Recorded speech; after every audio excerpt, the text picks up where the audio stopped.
खुलुमबाय लोगोफोर, नोंथांमोनखौ डियार ब्रह्म चेनेलाव आरो फिन खेबसेबाव बयखौबो बरायनाय जाबाय। आं दिनै नोंथांमोननि सिगाङाव आरोबाव माखासे गोदान खौरां लानानै फैबावलायबाय। आसा खालामो नोंथांमोनहा खौरांखौ खोनासंनानै मोजां मोनगोन। दिनैनि गिबि खौराङाव दङ मास्टार एथलेटिक्स चेम्पियनशिप 2024 आ क'क्राझाराव जागायजेनबाय। 30थि आसाम मास्टार एथलेटिक्स चेम्पियनशिप 2024 आ शुक्रबारखालि क'क्राझार साइ स्टेडियामाव जागायजेनो, जेराव गासै हादोरसानि मोन 23 जिल्लाफोरनि जानानै सा 1200 नि बांसिन एथलीटफोरा बाहागो लादोंमोन। आसामनि केबिनेट मन्थ्रि इउ ब्रह्मआ सानथामनि हाबाफारिखौ बेखेवदों, जाय 30 दिसेम्बराव गेलेमु आरो एथलेटिक्स साबसिनखौ फालिनानै जोबहैगोन। बेखेवनाय फोरबोनि समाव मन्थ्रि ब्रह्मआ गेलेमु रोंग'थिखौ जोथोन लानाय आरो ओनसोलाव एथलीट्सफोरनि थामानखौ जौगाहोनायाव चेम्पियनशिपनि गोनांथिनि सायाव गोसो होदोंमोन। बे प्लेटफर्मआ जोंनि एथलीटफोरनि बाउसोमनाय आरो गोहोनि मोनसे फोरमान, जाय बिथांमोनखौ गुबुनखौ जोंहोनो आरो थुलुंगा होनो मोनसे खाबु होयो, बिथाङा बुंदोंमोन। एमएलए लरेन्स इस्लारि आरो मास्टार एथलेटिक्स एस'सिएशननि मावख'गिरिफोरा बे हाबाफारियाव बाहागो लादोंमोन, जाय गुदि थाखोआव गेलेमुफोरखौ जौगाहोनो थाखाय खौसेयै नाजानायखौ नोजोर होदोंमोन। बायदि रोखोमनि बैसो हान्जानि एथलीटफोरा एथलेटिक्सनि थाखाय गावसोरनि रोंग'थि, सहायनो हानाय आरो गोसो गुदुंखौ दिन्थिफुंनानै गुबुन गुबुन थाखोफोराव बादायलायगासिनो दं। चेम्पियनशिपआ आसामनि धोनि गेलेमु उनमोनथायनि मोनसे जिउगोनां फालिथाय महरै खामानि मावो, जाय रोंग'थि गोनां बादायगिरिफोरखौ ज' लाबोयो आरो रायजोनि एथलेटिक मोनफुंनायफोराव सुबुं समाजनि थुलुंगा आरो गोग्गानायखौ बांहोयो। बेनि गेजेराव बे दाननि गिबियाव 2024 मायथाइनि गेजेर हायुंआरि पेराग्लाइडिं चेम्पियनशिप आरो एर'स्प'र्टस फोरबोआ 10 दिसेम्बराव गेजेर मिज'रामनि सेरशिप जिल्लायाव जागायदोंमोन। बे हाबाफारिया 13 दिसेम्बरसिम सोलिबाय थादोंमोन। जोबनाय फोरबोआ जावलपुर लेन्डिं थावनियाव जादोंमोन, जेराव मिज'रामनि गिबि मन्थ्रि पु लालदुहमाया गाहाय आलासि महरै खामानि मावदोंमोन। चेम्पियनशिपनि थाखाय 76 पेराग्लाइडारफोरा रेबथुमदोंमोनब्लाबो खावसेनि बांसिनानो भारतआव सौहैनो हायाखैमोन। नुजाथिनाय सा 30 बाहागो लाग्राफोरनि गेजेराव सा 17आ भारतनिमोन, जायनि गेजेराव सा 8 मिज'रामनिमोन। खोला करिया, नेपाल, काजाकिस्तान आरो इन्ड'नेसियानि पाइलटफोराबो बे आयदायाव बाहागो लादोंमोन। नैथि खौराङाव दङ आसामनि केबिनेट मन्थ्रिया सोलो गोनां दैदेनगिरि मनमोहन सिंहनि रुंसारि जानायाव दुखु फोरमायदों। आसामनि केबिनेट मन्थ्रि इउ ब्रह्मआ बारग' गाहाय मन्थ्रि मनमोहन सिंहनि रुंसारि जानायाव दुखु फोरमायो, जाय 26 दिसेम्बरनि मोनायाव रुंसारि जादोंमोन। बिथाङा बिथांखौ भारतनि बयनिख्रुइबो सोलोंथाइ गोनां आरो रांखान्थियारि महरै सोलो गोनां दैदेनगिरि बुंदोंमोन। खौरांगिरिफोरनि सिगाङाव ब्रह्मआ गोथौवै दुखु मोननाय फोरमायदोंमोन आरो सिंहखौ हादोरनि बयनिख्रुइबो सोलोंथाइ गोनां आरो रांखान्थियारि महरै गियान गोनां दैदेनगिरिफोरनि गेजेराव सासे होनना बाख्नायदोंमोन। बिथाङा बुंदोंमोन दि बारग' गाहाय मन्थ्रिनि दैदेननाया भारतनि रांखान्थियारि नुथायखौ महर होनायाव मोनसे गोनां बिफाव लादोंमोन। बिथाङा भारतनि बयनिख्रुइबो सोलोंथाइ गोनां आरो रांखान्थियारि महरै सोलो गोनां दैदेनगिरिमोन। बिथांनि दैदेननायाव भारतआ रांखान्थियारि जौगानाय, मुलुगनां थाथाय आरो राङारि फोसाबनायाव मख'जाथाव दावगादोंमोन। बिथांनि खान्थिफोर आरो नोजोरआ सासे मुलुगनां गेलेगिरि महरै भारतनि जौगानायाव गोनांथार बिहोमा होदोंमोन होनना ब्रह्म बिथाङा बुंदोंमोन। 92 बोसोर बैसोनि सिंहआ बृहस्पतिबारनि मोनायाव दिल्लीनि एम्सआव रुंसारि जादोंमोन। मोनाबिलियाव गोब्राब थासारियाव बिथांखौ इमारजेन्सि बिफानाव लाबोनाय जादोंमोन। आसाम चिफ मिनिस्टार हिमन्त बिश्व शर्माया बारग' गाहाय मन्थ्रि डक्टर मनमोहन सिंहनि सन्मानाव 7 साननि रायजोआरि दुखु फोसावो। 26 दिसेम्बर 2024 मायथाइनिफ्राय 1 जानुवारि 2025 मायथाइसिम गासैबो रायजो सोरखारनि फसंथानफोराव हायुंआरि फिरफिलाखौ खावसे बिरहोनाय जागोन आरो मावख'आरि रंजानाय हाबाफारिफोरखौ बोखारनाय जागोन होनना खौराङाव फोरमायनायखौ मिथिनो मोननाय जादों। थामथि खौराङाव दङ डिब्रुगड़आव बैसो जानाय गलादारखौ सुथारनानै लुथिदों। बृहस्पतिबारनि मोनाबिलियाव डिब्रुगड़नि लाहौआलाव मुखा गाननाय दुथांफोरजों खास्रि-बिस्रियै बुथारजानायनि उनाव सासे बैसोगोरा गलादारआ आसाम मेडिकेल कलेज आरो देहा फाहामसालियाव गावनि जिउनि थाखाय जुजिगासिनो दं। बुथारजानायनि सिनायथिखौ केशलता हाजरिका होनना मिथिनाय जादों। गावनि गलाखौ बन्द खालामनानै न'आव फैफिनगासिनो दंमोन, जेब्ला गाग्लोबग्राया बिथांजोखौ हरखाबै गाग्लोबदोंमोन। गाग्लोबनायनि सायाव नायबिजिरनाया सोलिगासिनो दं आरो पुलिसआ सीसीटीवी फुटेजआव जाथायखौ रेबगान्थिनो मिजिं थिदों। आरोबाव गुदि खिथाखौ नेथ'नाय जादों। ब्रैथि खौराङाव दङ आसाम पुलिसआ धुबरी जिल्लायाव मस्ट वान्टेड जिहादीखौ हमबाय। आसाम पुलिसनि स्पेशेल टास्क फर्स एसटिएफआ 27 दिसेम्बरनि फुङाव धुबरी जिल्लानि सिङाव थानाय बिलासिपारानि बादगावआव मोनसे अपारेशननि समाव सासे सन्देह गोनां जिहादीखौ खादों। 36 बोसोर बैसोनि शाहिनुर इस्लाम मुंनि सुबुंखौ रायजोआव उदखारि हाबा मावनायनि बेरेखायै सोलिबाय थानाय फोसावनायनि बाहागो महरै खानाय जादोंमोन। शाहिनुर इस्लामखौ सासे बयनिख्रुइबो बांसिन मस्ट वान्टेड जिहादी महरै बरनायनाय जादोंमोन। इन्टेलिजेन्स इनपुटनि सायाव बिथा खालामनानै खानाय जादों।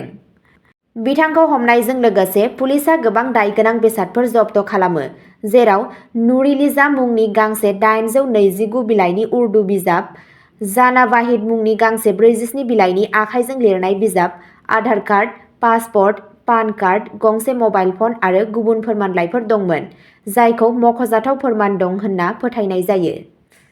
बिबानगिरिफोरा बुंदोंमोन दि जब्द खालामजानाय बेसादफोरखौ उदखारि नेटवर्कजों सोमोन्दोनि थाखाय बिजिरनाय जागोन। मावख'गिरिफोरा आसामाव गोजोन आरो रैखाथि लाखिनो थाखाय बेफोरबायदि खैफोदफोरनि बेरेखायै गावसोरनि फोसावदिंनायखौ सोलिहोबाय थानो समायखिरा लादों। हमजानाय सुबुंजों सोमोन्दो थानाय जाथावना सोमोन्दो आरो हेफाजाबगिरिफोरखौ मिथिनो थाखाय आरोबाव नायबिजिरनाया सोलिगासिनो दं। बाथि खौराङाव दङ पान्जाब बाथिन्दायाव बासआ नालायाव गोग्लैनायाव सा-8 सुबुंनि जिउ खहा। पान्जाबनि बाथिन्दायाव मोनसे दुखुनांथाव बास जाब्रबथायाव शुक्रबाराव खमैबो 8 सुबुंनि जिउ खहा जायो, जेराव साबाया हरखाबै जिउ गोमायो आरो सा-3आ फाहामथायनि समाव जिउ गोमायो। जाब्रबथाया जीवन सिंह बाला गामिनि खाथियाव जादोंमोन जेब्ला तालबंडी साबोनिफ्राय बथिन्दा सहरसिम थांनाय गंसे गावारि बासआ गंसे दालांनिफ्राय फिसलायना नालायाव गोग्लैदोंमोन, जायनि जाहोनाव सुबुं समाजा सोमोनांदोंमोन। बे जाथायाव सा-18 दावबायारिफोराबो जोखोम जादों, जाय गासैबो आथिखालाव बथिन्दानि शहीद भाई मनी सिंह सिविल देहा फाहामसालियाव फाहामथाय लागासिनो दं। बथिन्दा नोगोरारि एमएलए जगरूप सिंह गिलजों लोगोसे जायगानि बिबानगिरिफोरा खोथा होदोंमोन दि जोखोम जानायफोरनो नांगौ रोखोमनि फाहामथाय होनो थाखाय गासैबो नाजागासिनो दं। जिल्ला सिभिल सार्जन ड रमनदीप सिंगलाया गिलनि देहा फाहामसालियाव दावबायनाय समाव सोलिबाय थानाय सावफाहामारि फिननायनि बागै मावख'गिरिफोरनो फोरमायथि होदोंमोन। जाब्रबथायनि जाहोनखौ मिथिनो आरो इयुनाव बेबादि दुखुनांथाव जाथायफोरखौ होबथानो थाखाय गुवारै नायबिजिरनाय सोलिगासिनो दं। द'थि खौराङाव दङ एडिआरइनि रिजाल्टखौ फेब्रुवारि एबा मार्च 2025 मायथाइयाव फोसावनाय जागोन। आसाम चिफ मिनिस्टार हिमन्त बिश्व शर्माया मोनसे फेसबुक लाइभ सेसनाव फोसावदोंमोन दि अक्ट'बर 2024 मायथाइयाव जानाय आसाम डाइरेक्ट रिक्रुटमेन्ट एग्जाम (एडिआरइ) नि फिथायखौ फेब्रुवारि जोबनायाव एबा मार्च 2025 मायथाइनि जागायजेन्नायाव फोसावनाय जागोन।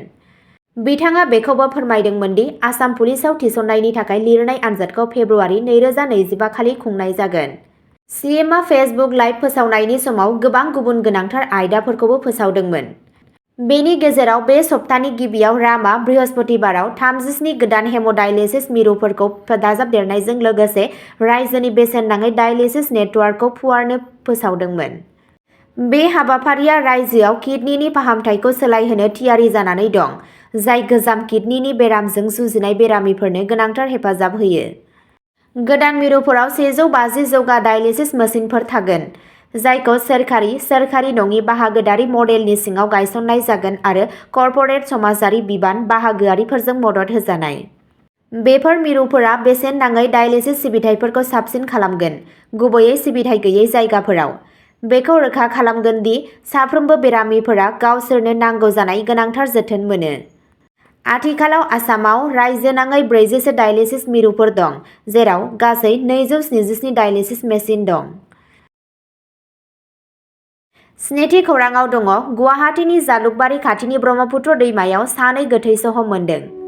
27 दिसेम्बर शुक्रबारखालि गुवाहाटीनि जालुकबारी ओनसोलनि गरिगावआव थानाय ब्रह्मपुत्र दैमायाव सासे लाइमोन आरो सासे उन्दै हिनजावसानि गोथै सह बोखांनो हायो। सासे जायगानि थागिरिया खौरांगिरिफोरनि सिगाङाव बुंदोंमोन दि थैनायफोरखौ जुहि दास आरो हिरकज्योति दास होनना सन्देह खालामनाय जादों। बिसोरो थांनाय साननैसोनिफ्राय गोमानानै दंमोन। जालुकबारी पुलिस आउटपस्टनि सासे मावख'गिरिया बुङो दि दिनै फुङाव गरिगाव ओनसोलाव सानै गोथै सह मोननाय जादों। सिनायथिफोरखौ फरेनसिक आनजाद आरो आरोबाव नायबिजिरनायनि उनावसो रोखा खालामनाय जागोन। रोंग'साफोरा आथिखालाव जाथाय जानाय जायगायाव दं आरो नायबिजिरनाया सोलिगासिनो दं। आरोबाव गुदि खिथाखौ नेथ'नाय जादों। 8थि खौराङाव दङ सिलचर दै गुबुंले जानायनि जाथायाव 4 सुबुंनि जिउ खहा, 20निबो बांसिन गोहोम गोग्लैदों। सिलचरनि क'ठाल र'डनि भकतपुराव मोनसे गिख्रंथाव जाथायाव खमैबो 4 सुबुंनि जिउ खहा जायो आरो 20निबो बांसिन सुबुंफोरा गाज्रि लोंग्रा दै लोंनायनि जाहोनाव दैजों सोमजिनाय बेरामजों नाख्रेबजानानै दं।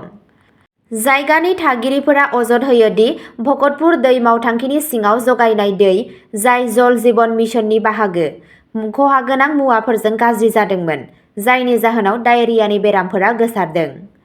रिपर्टफोरनि बायदिब्ला बे गोसारनाया बे सप्ता सिगां जागायजेन्दोंमोन, जेब्ला भकतपुरनि सेक्टर 4 ओनसोलनि थागिरिफोरा हरखाबै बेरामनि दोहौ मोनदांदोंमोन। गिबियाव 2 सुबुंफोरा गोहोम गोग्लैदोंमोन, नाथाय बे अनजिमाया थाबैनो बांदोंमोन। ओनसोलनि मोनफ्रोम नखरावनो डायेरियानि केस मोननाय जादोंमोन। गोबां सुबुंफोरखौ फाहामथायनि थाखाय सिलचर मेडिकेल कलेज आरो सिभिल देहा फाहामसालियाव थिसननाय जादोंमोन। 22 दिसेम्बर खालि 40 बोसोर बैसोनि शंकर दत्त आरो 35 बोसोर बैसोनि शरीफ उद्दीनआ बे बेरामजों रुंसारि जानायजों थासारिया दुखुनांथाव महर लादोंमोन। 2 बैसो जानाय थागिरि 65 बोसोर बैसोनि पुतुल मिया आरो 60 बोसोर बैसोनि सेदुर बरभुयायाबो फारियै 23थि आरो 24 अक्ट'आव रुंसारि जादोंमोन। जायगानि थागिबिफोरा भकतपुर दै मावथांखिनि लोंग्रा दैखौ गुबुंले जानायनि फुंखा महरै आसि थुगासिनो दं। बे समावनो सुलुंफोरा मिथिहोयो दि सोमोन्दो गोनां बिबानगिरिफोरा बै समनिफ्रायनो भकतपुर दै मावथांखि आरो ओनसोलनि गुबुन नखरफोरनिफ्राय आनजादनि थाखाय दैनि नमुनाफोर बुथुमदोंमोन। रैखाथि होनो थाखाय मोनसे फाहामथाय बादा गायसननाय जादों आरो सावस्रि बिफानआ थासारिखौ नोजोर होगासिनो दं। गिबि नायबिजिरनायनिफ्राय मिथिनो मोनो दि गाज्रि दैया डायेरिया आरो सोमोन्दो गोनां बेरामफोरनि गुवारै गोसारनायनि जाहोन जादों। बे दुखुनांथाव जाथाया गासै सिलचराव गिनाय आरो जिंगासि होदों। बिबानगिरिफोरा दा गुबुंले जानायनि आबुं बिबांखौ नायबिजिरगासिनो दं। अब्ला दिनैनि खौरांआ एसेनोसै। जाय बिथांमोनहा सानसेनि फानजामुथिखौ नायनानै मोजां मोनो, स्क्रिनाव होनाय चेनेल बड' इनफ' पइन्टआव थांनानै नायहैनो हागोन। चेनेलनि लिंकखौ डेस्क्रिप्शनाव होनाय जादों। गोजोन्थों।